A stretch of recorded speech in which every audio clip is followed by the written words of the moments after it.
The security token industry is here, and it's still not too late for crypto enthusiasts and investors of all types to get involved.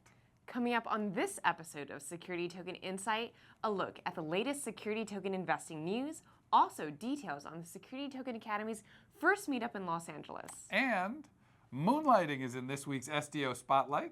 We'll chat with the founder and CEO, Jeff Tennery. That and much more is coming up on this episode of Security Token Insight. Hey everybody, I'm Adam Chapnick. And I'm Amy Wan. Welcome to Security Token Insight, brought to you by the Security Token Academy. The security token industry is gaining momentum and will provide a key foundation for the evolving financial internet. The Security Token Academy will provide insights about this new era for security token enthusiasts, investors, and issuers. And we thank you for coming along on this exciting new journey. In your security token investing news, details on the Malta Stock Exchange's new security token trading platform. Moonlighting is in our STO Spotlight. Founder and CEO Jeff Tennery will preview the company's upcoming security token offering. We've got an expert interview with securities attorney Michael Homeier, hear his predictions for the security token industry, and learn about the security token industry launch event set for this October in New York City.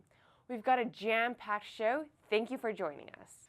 Now it's time for your security token investing news. The Malta Stock Exchange is moving forward with a new security token trading platform.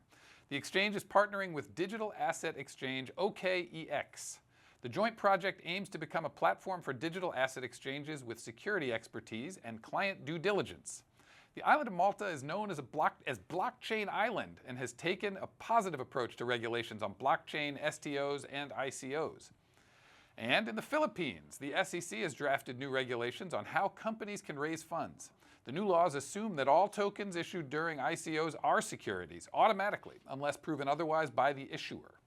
All companies looking to have a token sale in the Philippines will be required to fill out an initial assessment application to the SEC 90 days prior to the issuance.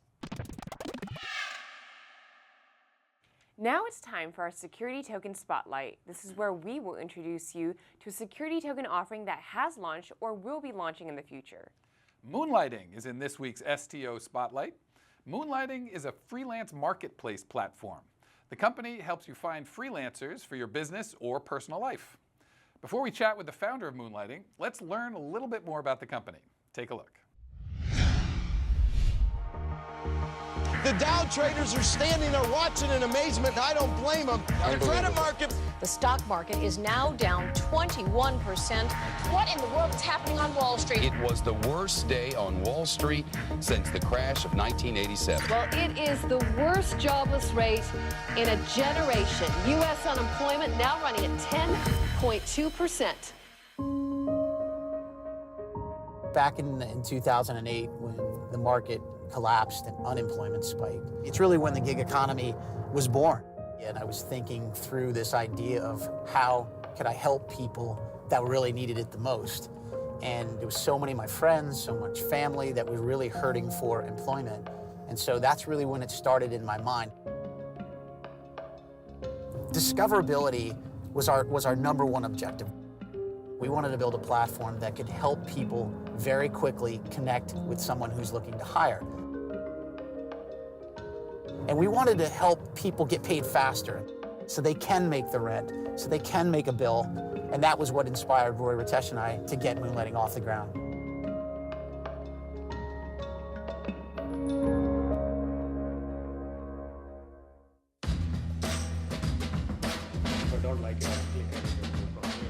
The most challenging piece of this whole thing was that initial launch. You know, all of the pieces of the puzzle that have to come together to go from 0 to 100 miles an hour in 3 months. And it was just a lot of work, and it was scary. Getting that first app build was exciting, and then seeing the things break. There were moments where you look at yourself and you think, can we really do this? An app developed in Charlottesville is spreading nationwide. It helps connect people who have specific chores with workers willing to complete the task. More than 8,000 users in all 50 states have bought into the idea of Moonlighting. Part of the shared economy, Jeff, is this about honeydew type work, or is this anything? A lot of web and tech jobs. It's actually our number 2 job. We have accountants, we have professionals, really all the way through, your babysitters and your dog walkers. Yeah.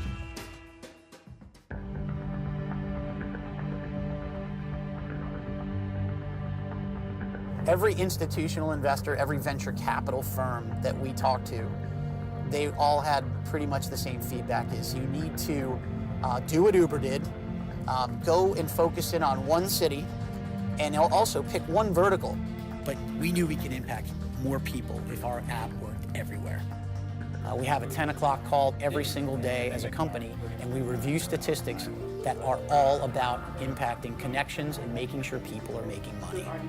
This is the difference, life and death, for some people in the way of making money and the way they carry their lives on. So it could be making rent, it could be putting their kids through school. So let's make sure that we're doing everything possible to make that connection, and you guys are at the forefront of that. So cool.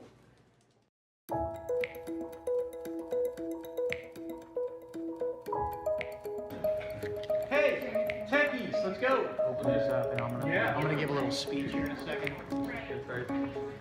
It's been a long road over the past couple years.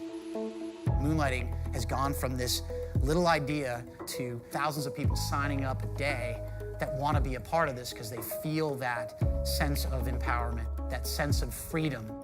How cool is it that we have over 100,000 people using our...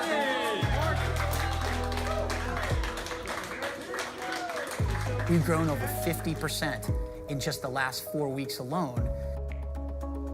It's why we've gone to number 4 in the job posting category within iTunes, right behind LinkedIn. Rolling. The one thing is really paramount to any company that's in the sharing economy is it has to have trust. Not only have we built trust with people using Moonlighting, but we're getting further validated by the largest wireless carrier in the world and the largest local news media companies in the United States want to attach their brand with Moonlighting.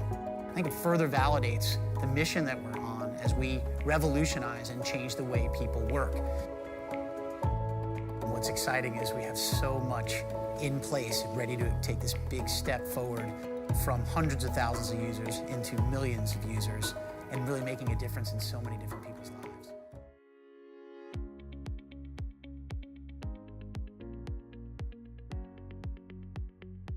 In 2017, our marketplace has exploded with over 500,000 users. That's taking us worldwide. The initial coin offering, or ICO, is going to give us an opportunity to expand our platform to keep up with the growing demand of freelancers who need to build their own business and do so not just in the United States, but across the world.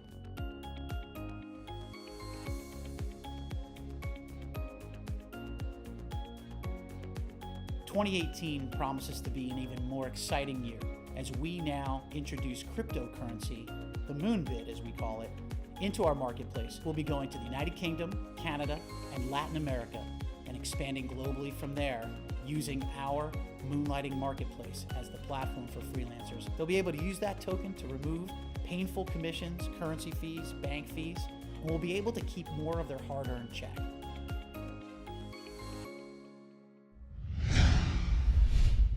Okay, now let's welcome to the show Jeff Tennery, founder and CEO of Moonlighting.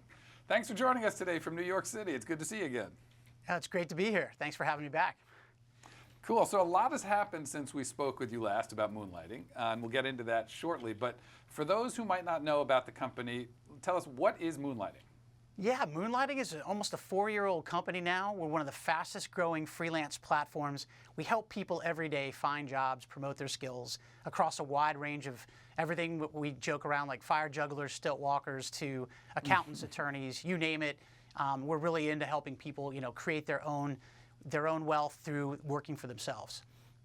So what's the backstory behind your company? How did Moonlighting come about? My founders, co-founders and I, Ritesh Johar, Roy Slater, and I were meeting nights and weekends back in 2013. I was really freaked out by 2008 when the market crashed. I'm a father of 5, and my wife was pregnant with our 5th child. And I always swore that if I was going to start my next company, I wanted to do something that I knew I could use if I lost my job. And so Moonlighting really was this inspiration of working, on the side, creating a business, which I think really everyone is capable of in today's digital world. You've decided to issue one, a security token, and what led you down that path? And specifically, what kind of token are you guys using? Yeah, when we talked earlier this year, end of last year, we were heading down the utility token path. We retained top counsel, and we really looked at the market very carefully, looking at what the SEC was really signaling to the market, and really felt like most of the people that were interested in buying our token were investors. And because of that, we wanted to wait. We had about 1,700 people ready to buy our utility token back in March, and we postponed that. And we're really going to put that off to 2019 and focus strictly on the security token, which we think makes sense and certainly gets us where we need to get with our blockchain plan. So tell us a little bit more about your target raise and what you plan to do with your funds. Yeah, we have targeted $25 million in our security token sale. Before we get there, actually, we're also kicking off a crowdfunding sale next week, because we had so many of our users and so many people that are non-accredited that wanted to participate in the company. So we're going to run a separate crowdfunding campaign that will be kicking off next week, so we can allow everyone to participate. And then we also are running this security token for accredited investors globally, so anyone can participate around the world. Of those 1,700 that were interested in investing, I'd say about 75% of them were coming from outside the United States. Interesting. Okay, so now we can get a little wonky on that. You have a crowd fund, and then you've got your security token. Is that a Reg CF for the crowd fund, and then a Reg D and S for? Tell us. We're covering the whole alphabet, Adam, for sure. Yeah. So it's a Reg CF that we'll be announcing with one of our partners there, and then we're doing Reg D and Reg S for the security token for accredited investors only, to cover that side of the world. Amazing. Alphabet soup. That's our favorite kind. So tell us about your ideal investor. I know I read up a little bit about how you went to some trouble to explain who'd be perfect to come in on this.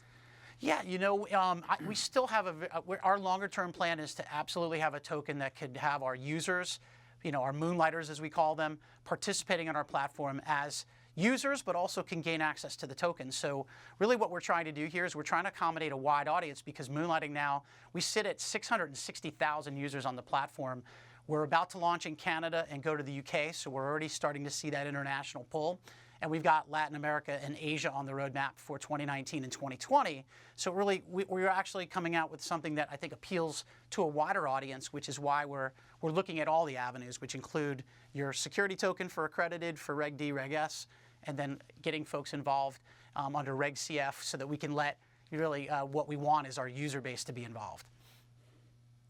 Can you talk a little bit more about the importance of KYC and AML? And for those of you who don't know, it stands for Know Your Customer and Anti-Money Laundering. Yeah, I think one of the things that we're very cognizant of, and we want to make sure that we're compliant on, is looking at when you have a platform that could be used anywhere, and Moonlighting is really a digital media mobile platform that could be used by anyone, anywhere, at any given time to make money or offer up services. So it's really important that you know your customers. We've partnered with some really great outfits. Running the security token is a company called eToro, and they are really, they've been around for a long time, broker-dealer, fully licensed, and understands the importance of making sure that we do it right, as well as the crowdfunding platform that we'll be announcing next week. That too will, they take it really to looking at every single customer very carefully to make sure that we're compliant. So in going through this whole process, I want to ask you a personal question, which is, do you think security token offerings are the future of raising funds, and what do you think makes them so attractive? Well, I think the beauty of it is you take smaller companies and emerging companies like Moonlighting, then you're making the opportunity to invest in the company more liquid. A lot of times when you invest in a company, it could take 3 to 5 years before you see any type of exit opportunity. So I think the security token for sure, I think, will grow in more popularity, essentially, I think, becoming a new form of going public. I think the utility token, and this is why I think the SEC's should be applauded, they've done a great job, is making sure people really have a utility. When we were about to do the utility token earlier this year, we built everything and have that full utility. But really what we need to do now is we really needed to firm up the platform, grow it, take the investment dollars and continue to scale it, and come back, I think, when there would be more clarity from the SEC, more clarity for everyone, to be able to issue a utility token in 2019. And who can use Moonlighting tokens, and where can they use it? Yeah, we call it the Moonbit, and really where people could use it, there was 3 use cases that we looked at. Number one is being able to pay one another a peer-to-peer payment for services. We love the idea of a rewards program and being able to reward our most active users, and then really just being able to buy our services. The way our platform works is people can pay for subscriptions and be able to buy premium services so they can promote themselves in far more places than just Moonlighting. Our blockchain plan will allow people to take their blockchain profile, their Moonlighting profile, and really share it anywhere they want on the internet and within the marketplaces that serve up freelancing. Jeff, how does this compare to similar solutions in the recruitment space? Are there other blockchain competitors? Or are you guys yeah, there's really kind of two sets to it. There's a lot of emerging companies or new companies that are coming at and trying to tackle cutting out the middleman is really the play here when you think about recruiting, staffing, freelancing is not, saving people money by not having to, three parties involved. So there's a lot of companies that are coming out from blockchain, but they don't. The thing about Moonlighting is we have customers, we have revenue, we've been operating for a while, fully operational company. A lot of those companies are really starting out where they're building blockchain, which is great, but they're not really, they don't have as much of a plan for the, how to get customers, how to drive revenue, what's their business model going to look like. On the flip side, you have a lot of the incumbents, your Upworks, your Fiverrs, right? Even the LinkedIns of the world. We're very motivated to try to disrupt LinkedIn and make it better. That world is really tough to go to blockchain because they sit as middle people or middle persons, and they take a cut of the vig, so to speak. And that's really goes against the grain of the spirit of blockchain and decentralization. So you really have these two different worlds, and we, I think, are very uniquely positioned because we have an operating company which gives us a head start on the blockchain competitors. And then certainly I think the incumbents are going to have a tough time moving into blockchain because of their business model. Interesting. It makes sense. So anything else you can tell us about your roadmap or your future goals that you want to reveal? Yeah, absolutely. I think when I talked last time, we finally introduced a reality series that we have out now called Stories from the American Dream. Talks about musicians and celebrities using Moonlighting to find people, and then the interesting backstories of the freelancers themselves. And we're using real customers for that. So we love that. And I think really just as a whole, we're starting to move, I think, more aggressively into how do we engage our user base to help us grow the platform. Blockchain's perfect for that. Decentralizing it, distributed ownership, and getting people involved from a crowdfunding perspective. We're just excited about getting all of the folks on our platform involved and really feeling like owners. Yeah, it is exciting. Well, Jeff Tennery, founder and CEO of Moonlighting, thanks so much for joining us today from New York City. We wish you and everybody at Moonlighting the best. Thank you very much for having me. All right. For more information on Moonlighting, visit sto.moonlighting.com. The Security Token Academy is keeping track on the latest security token regulations from around the world. I recently had the pleasure of discussing regulations with Michael Homeier, founding shareholder of Homeier Law PC. He shared his predictions for the security token industry in this expert interview from the Crypto Invest Summit in Los Angeles. Why do you guys feel good about what's going on in the space? We feel good about this because it's another avenue for businesses, including small businesses, to get financed.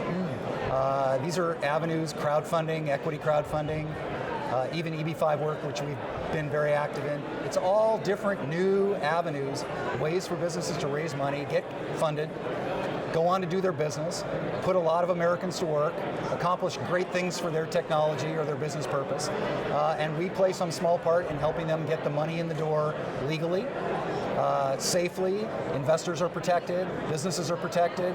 That means ideas are protected, the investors, jobs. It's all great stuff, and we're honored to be a small part of it. I love it. So we're seeing kind of a shift right now from, I call it like sort of the Wild West maybe of 2017, the ICO mania, into what are mostly security token offerings, I guess. Some are being called that, but whatever you want to call it, offering of tokens that are securities.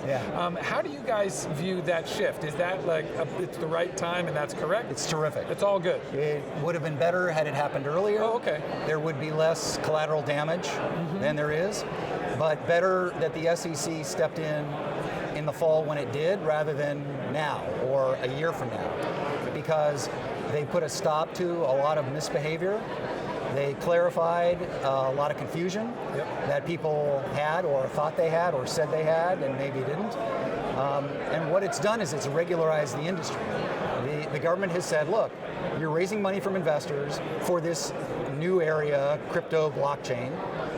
But the process of raising money from investors in your niche is no different than the process of raising money from investors broadly.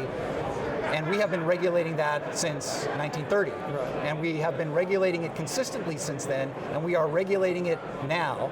Newsflash, in case you didn't get it, we're now regulating you. And we're going to regulate you the same way we've regulated everybody else, with a little bit of wiggle room for the novelty of your new technology. Yeah. And that means that 90% of what I learned in school, or what I've been practicing over the last 3 decades plus, is entirely usable in this area. And it also means that what businesses have to do to raise money from investors legally is not much different in crypto than it is to raise money for private equity or equity crowdfunding or whatever. So no one needs to go to school and get another degree. The costs of compliance are not prohibitively expensive. So it's like, well, gee, if you can do it right, you can protect investors and the business at the same time by adding this compliance, then let's put on our big boy and big girl pants, go out and do it, because it's doable. When will this security token offering become de rigueur, like what everybody does versus ICOs, or will there always be both? When do you think one will overtake, the security will overtake the ICO? You know, I think most ICOs are going to continue to be offered as securities, so there's a lot of crossover. I think that what may happen as a change could be that in 4 or 5 years, if the SEC feels like they've gotten a handle on fraud and that they are not seeing this huge surge in people getting wiped out and businesses failing, but instead they're seeing a more normal investment picture, which includes businesses that fail because some businesses fail. Sure. With no fraud, no lack of information, no opaqueness. We're talking transparency. Once the government is comfortable that people are being told what they're getting into, that's all the government requires. They don't make an independent judgment as to whether or not any particular investment is good or bad in their opinion. All they say is, you tell investors, give them all the information, they make the decision. So if the government sees that businesses are giving investors information, full information, so that the investors are able to make that decision, I think the government may well back off and get to the point where they're willing to say, as long as you guys continue to behave yourselves, we're going to acknowledge that there is a difference between a utility token and a security token or a coin offering, and we're going to allow you to have different legal requirements for the different avenues that you're going. That, I think, would be a mark of real progress and maturation in the industry. I think you never get there without forced compliance at some point, which has now happened. I think you do get there after successful compliance, and the government, because, you know, the SEC, they're essentially cops. And when the cops can relax and say, you know what, the crime wave is over, it's receded, and we don't see it coming back, and people are really committed to doing the right thing the right way because they see it's not cost prohibitive, it's not going to wipe them out, then the government, I see, could relax and say, hey, we could have more interesting, different ways of approaching investment in technology than we are allowing currently. And that, I think, would be real progress. To view more interviews like the one you just saw, be sure to go to our website, securitytokenacademy.com, and click on the Interviews tab. The Security Token Academy is on the leading edge of the security token movement. We've been to security token meetups and conferences from coast to coast. And we're excited to share some big news with you. The Security Token Academy is hosting its first meetup in Los Angeles. The Security Token LA Meetup kickoff event is set for Thursday evening, August 16th at Sonoma Wine Garden in Santa Monica. The event is free and will feature a special panel discussion on the tokenization of real estate moderated by Andrew Jewett, founder of Aperture Real Estate and Property Coin. To RSVP, visit the Security Token Academy's meetup page. Spots are limited and are going fast. The Security Token Academy hosted the first ever Security Token Summit in New York City. The June event was the first one of its kind to focus on the emergence of security token trading organizations. This groundbreaking sold-out conference brought together the key players in the industry. The best and the brightest spoke at our summit, and we captured it all on video. There were keynote addresses from David Wield, former vice chairman of NASDAQ, and Bruce Fenton, CEO of Chainstone Labs, plus panel discussions, interviews, and much more. You can get an inside view to what the top experts had to say about the future of the security token industry and where security token exchanges and trading platforms are going this year and beyond. You can purchase all of the videos from the event for just $99. And as a bonus, you'll also receive a 1-year membership to the Security Token Academy. We want to let you know that our next event is the Security Token launch in New York City, set for October 4th and 5th. Come together with security token leaders, experts, and enthusiasts to celebrate the opening bell of the security token industry. Our event will feature industry experts including ERC20 creator Fabian Vogelsteller and David Wield, former vice chairman of NASDAQ, who killed it at our last event. Highlights include a cruise on the Hudson River on the Spirit of New York yacht during our special networking event to be held on Thursday, October 4th. On Friday, October 5th, you'll hear from leaders in the security token industry during our conference at the Conrad in New York City as we dive into the core foundations of the security token industry and enjoy gourmet breakfast and lunch and networking with industry experts and enthusiasts. You can buy your tickets right now on the Security Token Academy's website. Hope to see you there. That's it for today's episode. Be sure to follow us on Twitter, Facebook, Telegram, and Medium. And don't forget to subscribe to our YouTube page so you don't miss out on any of our videos and expert interviews. I'm Amy Wan. And I'm Adam Chapnick. For everyone here at Security Token Academy, thanks again for watching.